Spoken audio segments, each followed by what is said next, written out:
Have you noticed yourself pulling away from people more as the years go by? It's not that you're upset, bitter, or trying to distance yourself out of malice. You're simply finding more comfort in silence than in company. Conversations that once felt effortless now seem like a burden. And there's a deeper reason behind this shift, one that has little to do with age and everything to do with clarity, emotional boundaries, and learning what feeds your soul versus what depletes it. In this video, we're going to unpack 6 honest, meaningful reasons why you might be withdrawing from others, even if you once considered yourself open, social, or always available. These reasons aren't signs of weakness. They're signs of growth. They speak to everything you've been through, how far you've come, and the quiet ways your priorities have changed with time. Because the older we get, the less tolerance we have for anything that feels fake, forced, or empty. Each point we explore will help affirm what you may already be feeling and offer insight into how to preserve your peace while still staying true to what really matters. Be sure to stay until the end. The final reason may be something you haven't fully seen in yourself yet, but once it clicks, a lot will start to make sense. Reason number 1, you have limited emotional energy and you're finally protecting it. As we grow older, we begin to treat our emotional energy like a precious resource, something to spend wisely, not waste. Where once you might have endured long-winded stories or engaged in conversations where you weren't truly seen, now even the idea of small talk can feel exhausting. It's not that you don't care anymore. It's that you've become more intentional about who and what you care about. You no longer have the patience for surface-level interactions or one-sided relationships that leave you drained.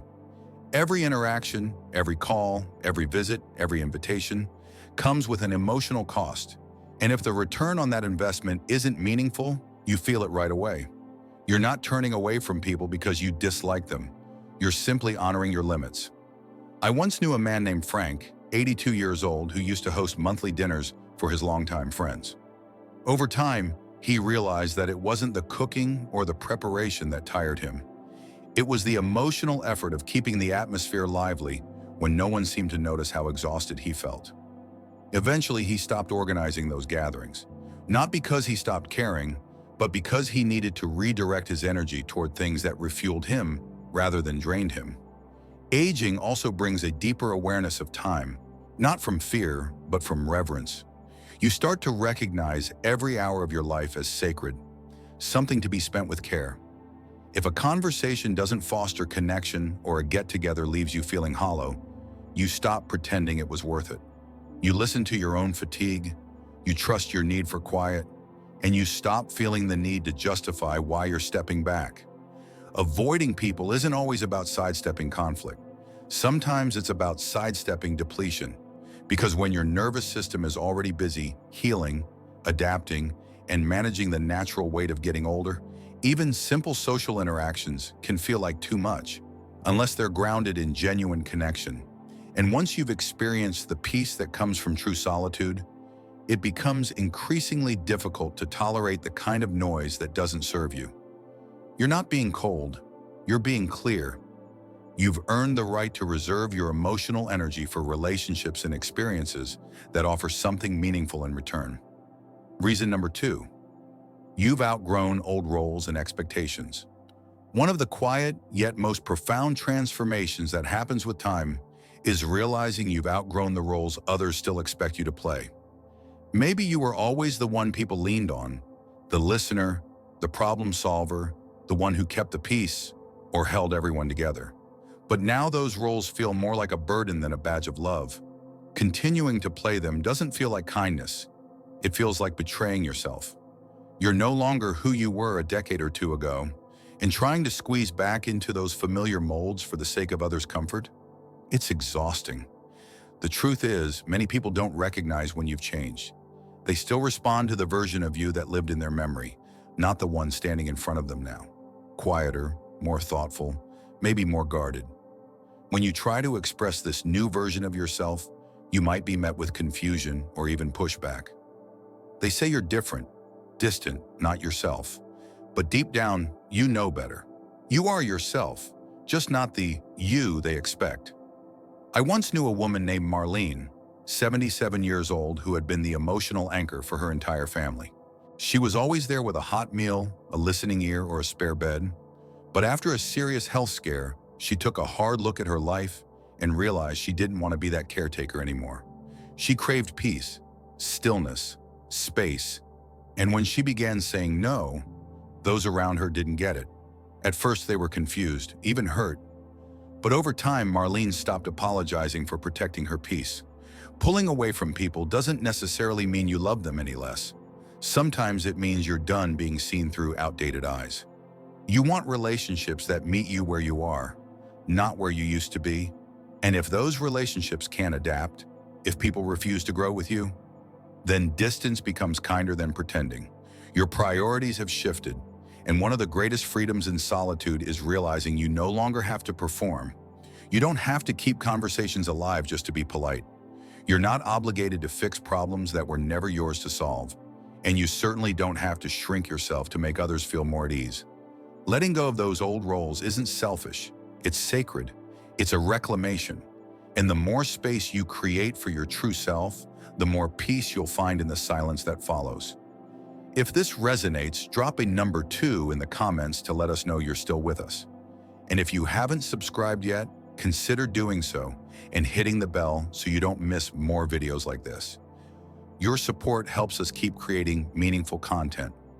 Reason number 3, silence feeds you more than small talk.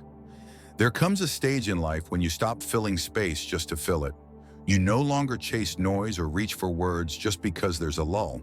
Instead, you start to appreciate silence, not as an absence, but as something whole, full, and deeply nourishing. What once felt like loneliness now begins to feel like clarity. In that quiet, you hear your own thoughts, sense your own presence, and reconnect with yourself. And once you've experienced that kind of stillness, small talk starts to feel like background noise, empty and overstimulating. You may have spent years attending gatherings out of habit, answering calls out of obligation, or keeping up appearances because it seemed polite. But now conversations about the weather, TV shows, or neighborhood gossip just don't land. You crave depth. You want to talk about real things, or not talk at all. And if that kind of depth isn't present, you'd rather sit in silence than strain to make meaning out of thin air. I remember a man named Albert, 81, who shared with me that he'd stopped going to his weekly coffee group, not because he didn't care about the people there, but because the conversations never changed. They stayed shallow, repetitive, and unfulfilling. He told me, I realized I was leaving those mornings more drained than uplifted. So he started taking long walks by the lake instead, not to isolate, but to reconnect, not to escape others, but to return to himself. Avoiding people now may not mean you're antisocial. It might simply mean you've learned to value your peace more than your presence. You no longer feel compelled to stay in the loop. You're okay missing out. You're fine with silence, even in company, because you're no longer trying to entertain or impress. You're just trying to be. It's not that you don't want connection. You do. But you want connection that feels real, easy, and restorative. You want laughter that bubbles up naturally, silence that feels comfortable, and company that doesn't leave you feeling like you have to carry the whole conversation. When small talk starts to feel like a burden, it's not a sign you're shutting down. It's a sign you're tuning in to yourself. And sometimes the most profound conversations are the ones where nothing needs to be said at all. Reason number 4, you spot hidden agendas faster than ever. As you age, something powerful begins to sharpen. Not just your wisdom, but your ability to detect when something feels off. It's not paranoia, it's experience. It's the result of years spent observing patterns, reading between the lines, and watching how people's words don't always match their actions. Now, when you sense that misalignment, even if it's subtle, you don't ignore it. You step back, quietly, instinctively. There was a time you gave people the benefit of the doubt, maybe more times than you should have. You excused their comments, overlooked their inconsistencies, and told yourself you were overthinking or being too sensitive. But not anymore. These days, you trust your gut more than someone's smile. You pay attention when someone flatters too quickly, gossips too easily, or always seems to want something. That inner signal goes off, and this time, you don't mute it. I remember speaking with Elaine, a 79-year-old woman who told me she used to ignore red flags because she didn't want to come across as rude. But with time, she realized something important. All that politeness had cost her more peace than any confrontation ever had. Now, when someone brings drama, manipulation, or a selfish agenda, she doesn't argue or explain. She just quietly removes herself. No fuss, no scene, just calm distance. And in that distance, she found a sense of safety she never had before. Avoiding people isn't always about emotional wounds. It can be a form of wisdom. It's knowing the difference between someone who brings value and someone who brings noise. It's learning how to read between the lines and protect your emotional space without having to justify it. You've learned who depletes you, who only calls when they want something, and who shows up with conditions instead of care. And rather than calling them out or trying to fix them, you've learned the power of disengagement, not to punish, but to preserve your peace. That kind of clarity doesn't come easy. It's earned through years of misplaced trust, long stays in unhealthy spaces, and the draining habit of trying to save others while losing pieces of yourself. Now, you don't mistake attention for affection. You don't assume consistency means loyalty. And you've stopped believing that a friendly face always means a safe space. You keep your distance from certain people not because you're bitter, but because your inner compass finally points true. And once it does, you no longer wander in circles. You move forward, quietly, confidently, and without apology. If this resonates with you, drop a number 4 in the comments to let me know you're still watching. And if you haven't already, hit subscribe and turn on the notification bell so you won't miss future videos. Your support helps us keep creating honest, thoughtful content just for you. Reason number 5, the subtle scars of past betrayals. One of the quieter reasons people pull back as they get older isn't always about their current relationships. It's often rooted in the ones that came before. Maybe there was a friend who vanished during your hardest season. Maybe family judged you when you were most vulnerable. Or maybe someone you trusted completely broke that trust without hesitation. And even if you've offered forgiveness outwardly, something deep inside you still remembers. Betrayal doesn't just hurt in the moment, it reshapes how you approach connection. It rewrites the map. It teaches you what not to say, where not to lean, and, most painfully, who not to count on. You may still laugh. You may still show warmth. But a part of you has grown more cautious. Not because you've become cold, but because you've become wise. You've learned that some bonds break the second life gets heavy. You've seen that even the most heartfelt "I've got you" can disappear when it matters most. That kind of experience doesn't just fade, it settles in you. It becomes part of how you protect your peace. I once met a man named Charles, 84, who told me he wasn't angry about the people who let him down. He simply didn't have the energy to keep testing whether others would show up. Years of inconsistency had worn him down. Not because people were malicious, but because they were unreliable. And at some point, he realized that true peace didn't come from giving endless chances. It came from learning to enjoy solitude that never let him down. People may wonder why you seem more distant now. They don't see the layers of disappointment that brought you here. They weren't there on the nights you sat in silence, wondering why no one called. They didn't witness how trust eroded, slowly, quietly, not in dramatic betrayals, but in the small, repeated letdowns. All they see now is the space you've created, and they mistake that space for bitterness, when really it's just self-preservation.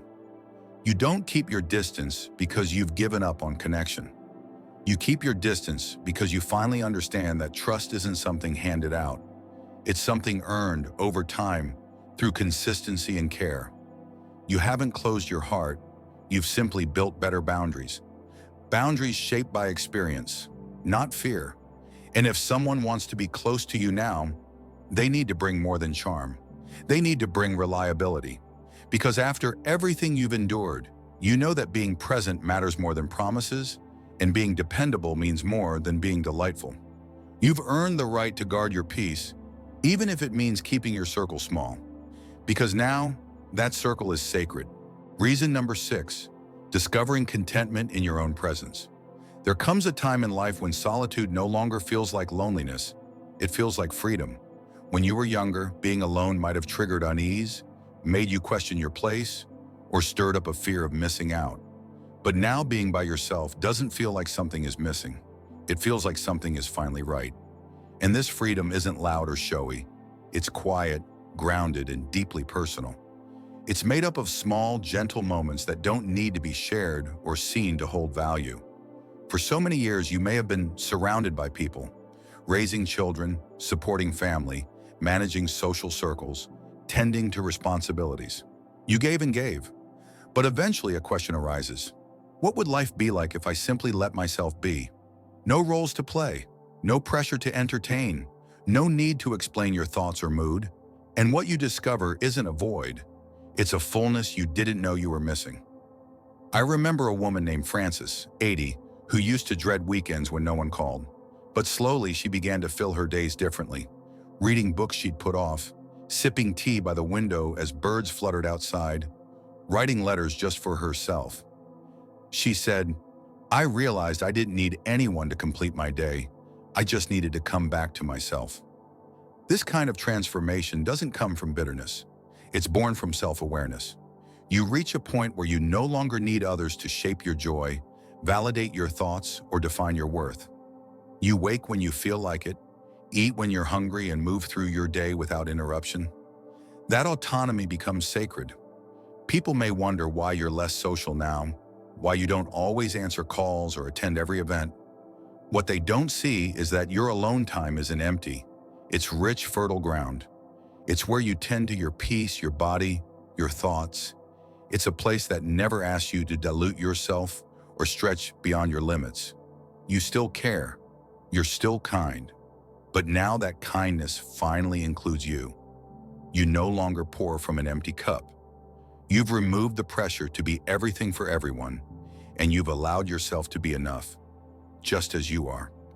As we wrap up this reflection, here's one thing to hold on to. Choosing solitude isn't a sign something's wrong. It's often the clearest sign you found your way back to yourself. Every reason we've explored, whether it's conserving your emotional energy, outgrowing outdated roles, choosing silence over noise, spotting hidden motives, healing from past betrayals, or simply enjoying your own company, isn't about pulling away from life. It's about embracing your life more fully on your terms. You haven't turned your back on people. You've just stopped sacrificing your peace to meet others where they won't meet you. You no longer confuse busyness with closeness or large gatherings with genuine connection. And now you understand that being selective isn't the same as being distant. It's being intentional. That's what wisdom looks like. You don't owe anyone explanations for the boundaries you've built or the quiet you've chosen. The ones who truly see you will never ask for one. And those who don't, maybe they were only ever meant to know a past version of you, not the person you are today. So if your circle feels smaller, if your patience is thinner, if your desire to connect feels quieter, know this: you are not broken. You are becoming. You're awakening to a version of yourself that knows peace isn't something you find in others. It's something you protect within. Thank you for spending this time with us. If anything today resonated with you, leave a comment below. Share one insight you're taking with you and how you'll honor it moving forward. We'd love to hear from you. Your reflections mean the world to us. And if you found this helpful, please like, subscribe, and share. Your support allows us to keep creating content that informs, heals, and uplifts. We'll see you in the next video.